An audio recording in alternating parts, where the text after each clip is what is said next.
James Degale is fighting at the Glow in Bluewater next Saturday against Dyah Davis. Degale is 16-1 with 11 of his 16 wins coming by stoppage. Dyah Davis 22-3 with 1 draw, 10 of his 22 wins coming by stoppage. It's an interesting fight. I do expect Degale to win, but it's a slight step up in class from Degale. I don't view Dyah Davis as a world beater or realistically someone who should be causing someone of Degale's talent big problems, but he probably is half a league above the opposition that Degale's been in with since his fight with George Grove, certainly. Degale is someone I find good to watch in terms of how he approaches fights stylistically. I think he's an attractive fighter, very good technically, throws good combinations, fast hands. He's someone I enjoy watching from that sense, and I do believe he's got a lot of potential. He's someone I've followed and would like to monitor in the future. The bookmakers have this priced up 1-5 for Degale, 7-2 for Dyah Davis, and that sort of signifies that they expect Degale to win this, and it's certainly an analysis that I would agree with. I mean, I think Degale, to be completely honest, that fight against George Groves, I actually wanted George Groves to win that fight. I even had a bet on George Groves, but I scored that fight in Degale's favour, and I remember watching on the night, the commentators and on Twitter, a lot of people were scoring it in favour of Degale, so it's kind of been forgotten how close that was, and it could have been a draw, it could have gone either way. I thought Degale won it by 1 or 2 rounds. I thought he was probably 2 rounds ahead at the end, and we shouldn't just write him off the back of that defeat because it's very, very close. I think the other thing is that Degale has made a large amount of noise about how he's fought his last few fights with a knee injury, and that's why he's struggled sometimes with his movement. That's why sometimes he's been up against the ropes and has sort of spent too much time on the ropes for my liking, certainly. He now claims that this knee injury is fully healed, so it'll be very interesting to watch and see if that is the case, or whether there's a bigger problem there, whether that's to do with fitness, lack of training, or something like that. But anyway, on to Dyah Davis. He's won his last 2 fights. He's won his last 2 after being stopped by Sakio Bika.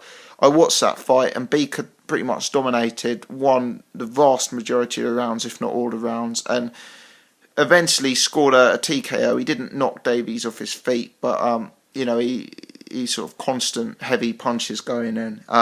Davies has only been stopped once in his 26 fight career, so he's relatively durable. And as I say, he wasn't knocked spark out by Bika. The referee called it off in the last round due to heavy punishment. So he looks like he's got a bit of a chin on him, which will make for an interesting fight because Degale doesn't look to have supreme punching power, certainly not one punch knockout power.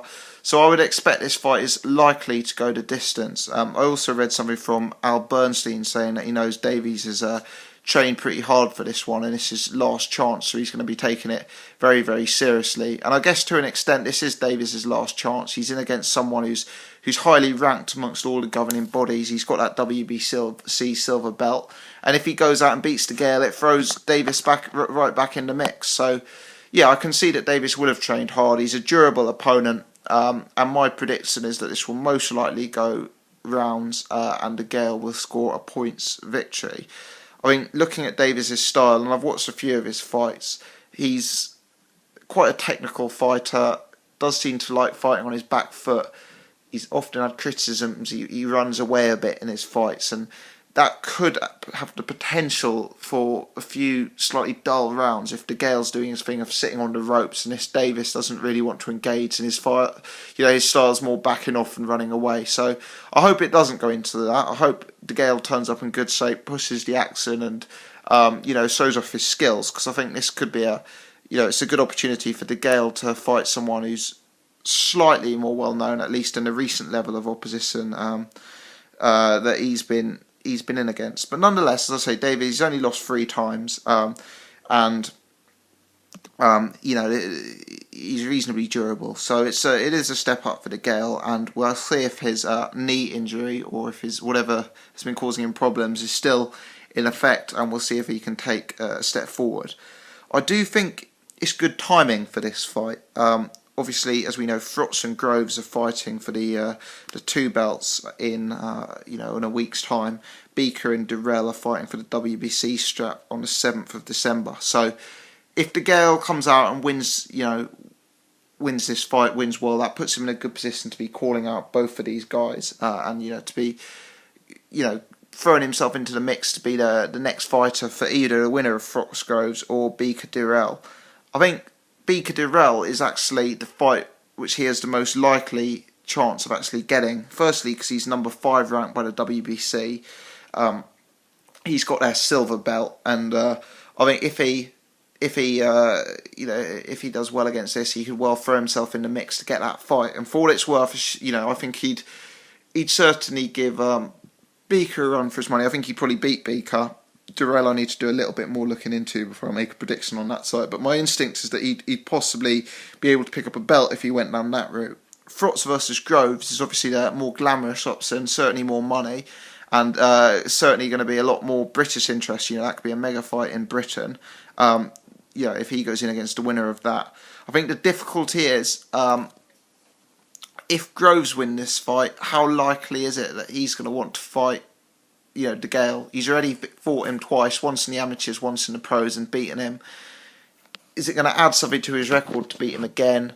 It's not going to be as big a money as in, offering Frotz a rematch or going in against Andre Ward. It's not going to be as big a money. It's not going to be as big a glamour for Groves, and he knows Degale's a tough fight. So whether Groves would really want to go down that match of giving Degale another fight, I don't know.